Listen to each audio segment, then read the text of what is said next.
दोस्तों, लायलपुर एक गांव था। लायलपुर में एक मुकेश नाम का व्यक्ति रहा करता था। मुकेश दूसरों के खेतों में खेती बाड़ी करता था और अपना गुजर बसर चलाता था। मुकेश बहुत ही मेहनती था, मगर वो बहुत ज़्यादा गरीब था। मुकेश की पत्नी का नाम सरिता था। सरिता मुकेश से अक्सर गिला करती रहती थी कि उनकी गरीबी कब जाएगी, और मुकेश उससे बस टालता रहता था, कभी एक बहाना तो कभी दूसरा बहाना। हमारी गरीबी के दिन कब ख़त्म होंगे? मुझे तो समझ नहीं आती कि ना जाने हम लोग कब अमीर होंगे। क्या हमारी सारी ज़िंदगी ऐसे ही गरीबी में गुजर जाएगी? अरे सरिता, तुम चिंता क्यों करती हो? मैं इतनी मेहनत तो कर रहा हूँ ना, सुबह से लेकर शाम तक ही मेहनत कर रहा हूँ। एक ना एक दिन ऊपर वाला हमारी ज़रूर सुनेगा और हम भी अमीर हो जाएंगे। बस तुम चिंता मत करो और तुम अपनी सेहत का ख्याल रखा करो। मुकेश खेत की ओर जा रहा होता है काम पे, और दिल ही दिल में सोच रहा होता है कि आखिर हमारे गरीबी के दिन कब तक जाएंगे। मेहनत करके तो उसका बुरा हाल हो जाता है। सुबह से शाम होती है और दूसरों के खेतों में काम ही करता रहता है, लेकिन वो सरिता को हमेशा टाल देता है। वो दिल ही दिल में बहुत ही नाखुश होता है कि आखिर वो कब अमीर होगा। एक दिन मुकेश खेतों में काम कर रहा होता है कि खुदाई के दौरान उसको एक चीज़ चमकती हुई नज़र आती है। वो उसकी तरफ जाता है। अरे ये क्या? ये तो सोने से भरा हुआ मटका है। अरे आनंद आ गया। अब तो हमारी गरीबी भी चली जाएगी और हम भी अमीर हो जाएंगे। आनंद आ गया। मुकेश उस मटके को पाकर बहुत ज़्यादा खुश होता है। अरे, अब तो जल्दी से घर जाना चाहिए ताकि ये खुशखबरी मैं सरिता को दे सकूं। वो अक्सर गरीबी का रोना रोती थी, अब हम भी अमीर हो जाएंगे और अब उसको भी अच्छे दिन देखने पड़ जाएंगे। अब मुकेश उस मटके को लेके घर की ओर जा रहा होता है और वो बहुत ज़्यादा खुश होता है। उसकी खुशी का कोई ठिकाना ही नहीं होता। वो दिल ही दिल में सोच रहा होता है कि इस मटके में जितना भी सोना है अब वो उसको बेच देंगे, और उसको बेचकर अब वो भी अमीर हो जाएंगे और अब उनको भी खुशी के दिन देखने पड़ जाएंगे। अरे सरिता! अरे ओ सरिता, कहाँ पर हो? यहाँ तो आओ, देखो तो सही, मुझे आज खेत से क्या मिला है। आज तो आनंद ही आ गया है। अरे क्यों शोर मचा रखा है? क्या है आपके हाथ में? और ये मटका किस चीज़ का है? आखिर क्या है इस मटके के अंदर? अरे मैं सेठ जी के यहाँ काम कर रहा था उनके खेत पे, कि खुदाई के दौरान मुझे ये मटका नज़र आया।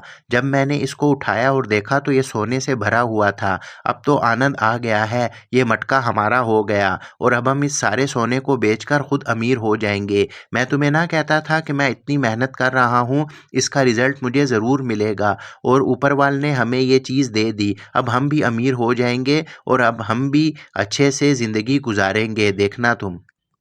अरे ये मटका आपको मुखिया जी के खेत से मिला है, तो ये मटका तो उनका हुआ। हम इसे कैसे रख सकते हैं अपने पास? अगर हम इसे अपने पास रखेंगे तो ऐसा ना हो कि हम लोगों से कोई बेईमानी हो जाए। आप के ऐसा कीजिए कि ये मुखिया जी को दे आइए और वो ज़रूर हमें इसका अच्छा इनाम देंगे। अरे सरिता, ये तुम क्या कह रही हो कि ये मटका मैं जाके सेठ जी को दे आऊं? इतनी मुश्किल से हमें अमीर होने का मौका मिला है, और अगर ये सारा मटका सेठ जी ने रख लिया तो हमें तो कुछ भी नहीं मिलेगा। इसलिए मैं तुम ये मटका नहीं देने जा रहा सेठ जी को। अरे हम गरीब ज़रूर हैं मगर हम बेईमान नहीं हैं। अगर आप ये मटका मुखिया जी को दे आएँगे तो इससे हम सबको बहुत ज़्यादा फ़ायदा होगा, और अगर हमने इसको अपने पास रख लिया तो हम लोगों से बहुत बड़ी चोरी हो जाएगी और ये अच्छा नहीं होगा। अरे सरिता, ये तो तुम बिल्कुल ठीक कह रही हो। मेरे आंखों पे तो लालच की पट्टी ही बन गई थी। मैं ऐसा करता हूँ कि मैं जाकर ये सेठ जी को दे आता हूँ, और सेठ जी मुझे ज़रूर इसमें से कुछ न कुछ देंगे जो कि सिर्फ हमारा होगा। इस तरह हम ईमानदारी से अमीर हो जाएंगे। बेईमानी से तो बेहतर है कि हम ईमानदारी से काम लें। अरे मुकेश, क्या हाल है तुम्हारा? सब ठीक तो है ना? और तुम्हारा यहाँ कैसे आना हुआ? सब खैरियत तो है? और ये तुम्हारे हाथ में क्या चीज़ है? ये मटका किस चीज़ का है तुम्हारे हाथ में? अरे सेठ जी, ये आपका मटका है। इसमें सोना था और ये मैं आपको देने आया हूँ। अरे मुकेश, मैंने तो तुम्हें कोई सोना नहीं दिया, और ये इतना ज़्यादा सोना कहाँ से आया, और ये कहाँ से मिला तुम्हें? मुझे कुछ समझ नहीं आ रही, तुम खुल के बात क्यों नहीं करते हो? अरे सेठ जी, मैं आपके खेतों में काम कर रहा था। ये मटका मुझे वहीं से मिला है। मैं बीज बोने के लिए खुदाई कर रहा था कि अचानक से ये मटका मुझे मिल गया, और जब मैंने इसको उठाया तो ये वहाँ पर सोने से भरा हुआ था, और इसमें सोना ही सोना था। ये इसलिए मैं आपको दे रहा हूँ क्योंकि ये आपके खेतों से मिला है, तो ये आपका ही हुआ ना। अरे मुकेश, क्या बात है तुम्हारी ईमानदारी की! वाह, क्या कहने हैं! अगर तुम मुझे ना बताते तो ये तो मुझे ना पता चलता। तुम तो बहुत ही ईमानदार निकले। ये सोना तुम्हारा हुआ, और इस ईमानदारी के बदले मैं तुम्हें कुछ और भी इनाम दूंगा। अब तुम्हारे गरीबी के दिन हमेशा के लिए चले जाएंगे। तुम जाकर ये सोना बेच लो और अच्छे से ज़िंदगी गुजारो।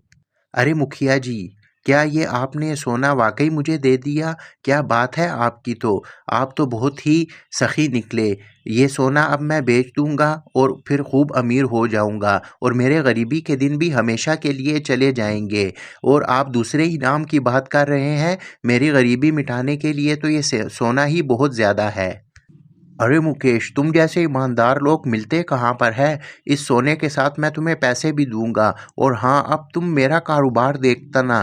तुम जैसे ईमानदार लोगों की तो मुझे ज़रूरत है। और जाओ और इस सोने को बेचो और अपनी गरीबी मिटा दो। और हाँ, कल मेरे से लाजमी मिलना, ताकि मैं तुम्हें अपने कारोबार के बारे में सब कुछ समझा सकूं। यूँ मुकेश मुखिया के घर से चला जाता है, और वो बहुत ज़्यादा खुश होता है, क्योंकि मुखिया ने उसको सारा सोना इनाम के तौर पर दे दिया होता है। मुकेश जाते जाते सोच रहा होता है कि ईमानदारी वाकई ही बड़ी चीज़ है। अगर वो बेईमानी से सोना रख लेता तो फिर किसी काम ना आता। अरे सरिता, सेठ जी ने तो सारा सोना ही हमें दे दिया। वो कह रहे थे कि तुम तो बहुत ज़्यादा ईमानदार हो, इसलिए इनाम के तौर पर ये सारा सोना ही मैं तुम्हें दे देता हूँ। अरे मैं नहीं कहती थी, अगर हम ईमानदारी से काम लेंगे तो मुखिया जी हमें बहुत अच्छा इनाम देंगे। और देखिए, उन्होंने सारा सोना ही हम लोगों को दे दिया। अब हमारी गरीबी के दिन ख़त्म हो गए हैं। अब सबसे पहले तो हमें ये घर बदलना चाहिए। अरे हाँ हाँ, सेठ जी तो बहुत ही ईमानदार और अच्छे इंसान हैं। उन्होंने तो सारा सोना हमें भी दे दिया, और कहा कि कल से आना, तुम मेरा कारोबार भी संभालोगे। वो कह रहे थे कि मुझे तुम जैसे ईमानदार इंसानों की ज़रूरत है।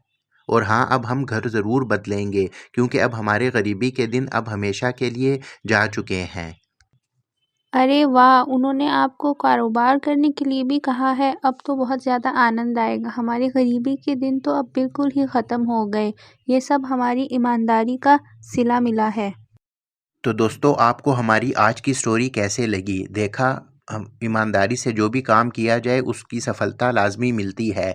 मुकेश ने ईमानदारी से काम लिया तो वो अमीर हो गया। अगर वो वही बेईमानी से काम लेता तो वो कहीं का ना रहता।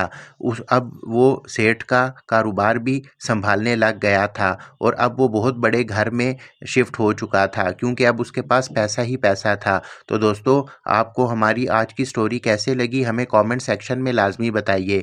हमारे चैनल को सब्सक्राइब कीजिए और बेल आइकन को ज़रूर प्रेस कीजिए, ताकि हमारे हर आने वाली वीडियो का नोटिफिकेशन आपको टाइम पे मिल सके। तो चलिए, मिलते हैं फिर किसी नेक्स्ट स्टोरी में।